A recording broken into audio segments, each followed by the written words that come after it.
Margovan and Tolkien Dilly, et bienvenue sur les archives de Tolkien. Après une longue pause hivernale, je vous propose, comme l'année dernière, de dresser le bilan des parutions attendues en 2025. Commençons tout d'abord par les éditions françaises qui intéressent bien évidemment plus de monde sur cette chaîne. Il était grand temps de faire cette vidéo puisque la première publication de l'année vient de paraître cette semaine. Annoncée depuis l'automne, l'édition brochée des Laits du Beleriand, le troisième volume de l'histoire de la Terre du Milieu, est d'ores et déjà disponible chez Bourgois. Une très bonne nouvelle puisque l'édition en grand format n'était plus disponible depuis un certain temps et subissait de plein fouet la spéculation sur le marché d'occasion. Cette logique délétère devrait donc disparaître progressivement et le lectorat pourra ainsi mettre à jour sa collection brochée en attendant de la compléter avec le cinquième et actuellement dernier volume traduit de la série. Les 2 mois suivants, nous rentrerons dans une période propice aux parutions académiques, à l'instar de ce que nous avions connu au début de l'année passée. Celles-ci commenceront à la mi-mars, avec Le Dieu de Tolkien de Jean Chausse, publié chez Première Partie, éditeur jusqu'alors inconnu dans le monde de Tolkien. Certains d'entre vous reconnaîtront néanmoins le nom de l'auteur puisqu'il a participé, entre autres, aux pérégrinations spirituelles du Dragon de Brume. Peu d'informations sur le contenu, mais l'ouvrage devrait toutefois faire écho à la récente réédition de Tolkien et la religion de Léo Carruthers. Ce sera ensuite le tour des éditions classiques Garnier qui, après la publication des actes du colloque Tolkien et l'Antiquité en 2024, reviendront avec une lecture du Hobbit et du Seigneur des Anneaux de Tolkien, L'arborescence du cercle, de Xavier Storelli. Si l'auteur n'est pas connu pour ses travaux sur Tolkien, il est cependant historien et spécialiste de l'historiographie anglo-normande au Moyen Âge central, ce qui rend cet ouvrage très attrayant en attendant d'en savoir plus sur son contenu. Enfin, c'est un éditeur de prestige qui clôturera cette session académique puisque ce sont les Belles Lettres qui publieront Tolkien et la mémoire de l'Antiquité, coécrit par Sandra Provini et Isabelle Pantin, toutes deux professeurs des universités en littérature et membres du comité scientifique du colloque susmentionné. Rappelons également qu'Isabelle Pantin est déjà connue pour Tolkien et ses légendes, ouvrage de référence paru en 2009 aux éditions du CNRS.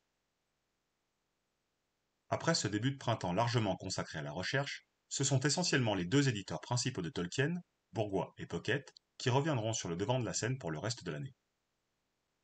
C'est ainsi Bourgois qui ouvrira le bal avec La Fraternité de l'Anneau, premier tome de l'édition reliée en 3 volumes du Seigneur des Anneaux, qui sera bien évidemment illustré par l'incontournable Alan Lee. Après l'édition intégrale collector située hors collection, cette réédition est très attendue par une partie du lectorat qui souhaite ardemment compléter sa collection reliée. Cette dernière ayant déjà fière allure dans la bibliothèque avec ses 6 volumes côte à côte, imaginez donc lorsqu'elle en comptera 3 de plus d'ici quelques mois. À défaut d'une surprise de dernière minute, Pocket devrait se charger de clore ce premier semestre 2025 avec 2 parutions le 15 mai. Déjà publié il y a 18 mois au format collector, le Silmarillion rejoindra enfin la charte classique où il a été retardé de près d'1 an suite à des soucis de couverture dont je vous avais déjà parlé en fin d'année dernière. Il sera accompagné par Beowulf, dans sa version traduite et commentée par Tolkien. D'apparence anodine, cette parution est très importante, puisqu'il s'agit non seulement de la première édition du Beowulf de Tolkien au format poche, mais également d'une confirmation de la volonté de Pocket de ne pas laisser de côté les ouvrages académiques, indépendants du légendaire. Voilà donc pour les parutions confirmées du premier semestre. Cependant, d'autres annonces, sans plus de précision de date, ont déjà été faites pour 2025. Vous vous en doutez déjà, la sortie de la Fraternité de l'Anneau présage forcément celle des volumes suivants, et les 2 tours paraîtra bel et bien au second semestre, bien qu'aucune date ne soit encore communiquée par Bourgois. Également confirmé, la chute d'Arthur paraîtra pour la première fois en poche, à l'instar de Beowulf, toujours chez Pocket. Mais là encore, aucune date n'est disponible pour le moment. Enfin, terminons avec ce qui sera probablement la parution française majeure de l'année 2025, le guide complet de la Terre du Milieu de Robert Foster, traduit par Pauline Loca. Paru il y a plus de 50 ans outre-Atlantique, cet ouvrage est tout simplement l'encyclopédie internationale de référence du légendaire de Tolkien, couvrant à la fois l'histoire, les lieux et les personnages de la Terre du Milieu. À l'instar de l'Atlas paru en 2022, Brajlon ne fera pas les choses à moitié, puisque l'ouvrage paraîtra en grand format relié et sera richement illustré par Ted Nasmith. Ayant contribué au lancement de ce projet, je reviendrai assurément sur la parution de cet ouvrage avec une vidéo dédiée lors de sa sortie au second semestre. Pour terminer avec les éditions françaises, faisons quelques projections. Avec la parution cette semaine de la réédition brochée des Laits du Beleriand, il ne manque désormais plus que La Route perdue et autres textes pour compléter les 5 volumes de l'histoire de la Terre du Milieu disponibles en français. On peut donc parier que l'ouvrage paraîtra rapidement, que ce soit fin 2025 ou début 2026. Il en va de même pour la réédition reliée du Retour du Roi, qui suivra forcément les 2 premiers tomes du Seigneur des Anneaux, même si ce dernier n'est pas non plus confirmé en 2025 pour le moment. Nous en saurons plus d'ici cet été, mais il faudra peut-être attendre début 2026 également pour que cette réédition du Seigneur des Anneaux soit complète dans nos bibliothèques.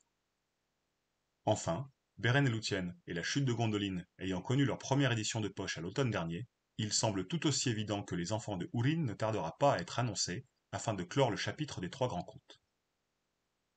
La suite est en revanche plus délicate à imaginer pour les 2 éditeurs principaux. La logique voudrait que Pocket réédite Contes et légendes inachevées dans sa nouvelle charte graphique, mais l'édition intégrale de 2014 semble toujours en stock, et cela risque donc de retarder cet ouvrage au profit d'autres, qui ne sont d'ores et déjà plus disponibles. Du côté de Bourgois, la plus grosse attente concerne bien évidemment la traduction de la défaite de Sauron, mais si vous suivez cette chaîne, vous savez que la parution du 9e tome de l'histoire de la Terre du Milieu est actuellement problématique. De fait, et en l'absence d'informations supplémentaires, l'ouvrage pourrait très bien sortir au second semestre 2025, mais rien ne permet pour le moment de croire que ce sera bel et bien le cas. Enfin, je profite de cette vidéo pour faire un rappel puisque la question continue à être posée sur toutes les publications, alors même que la réponse a déjà été donnée à maintes reprises. La traduction de la chute de Numénor n'est plus du tout d'actualité chez Bourgois à l'heure actuelle. Bien, passons maintenant rapidement aux parutions originales. Ici je vais faire vite puisque seul le coffret Myths and Legends est réellement notable durant ce premier semestre 2025. Après avoir prolongé les classiques de Tolkien avec les 4 coffrets regroupant la série History of Middle-earth que je vous ai rapidement présenté dans la vidéo 2024, HarperCollins poursuit ses rééditions reliées avec un nouveau coffret qui regroupera les principaux textes médiévaux écrits ou traduits par Tolkien. On y retrouvera Sir Gawain and the Green Knight, The Legend of Sigurd and Gudrun, The Fall of Arthur et bien évidemment Beowulf. Enfin, un dernier point pour celles et ceux qui ont, comme moi, ouvert la boîte de Pandore en commençant la nouvelle collection Paperback.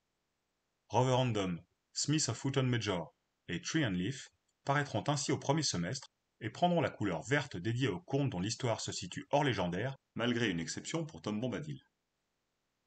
De leur côté, The Nature of Middle-earth et The Road to Middle-earth ont été confirmés, mais aucune date n'a encore été annoncée pour le moment. Ils prendront quant à eux une teinte bleu nuit inédite, inaugurant probablement quelques ouvrages de référence qui n'ont pas été édités par Christopher Tolkien, mais par des chercheurs renommés. La prochaine vidéo devrait être une analyse éditoriale des rééditions reliées des 3 grands contes parus en 2024 chez Bourgois. Sur ce, je vous souhaite un excellent début d'année et de très bonnes lectures pour conclure cet hiver qui n'en était pas vraiment un.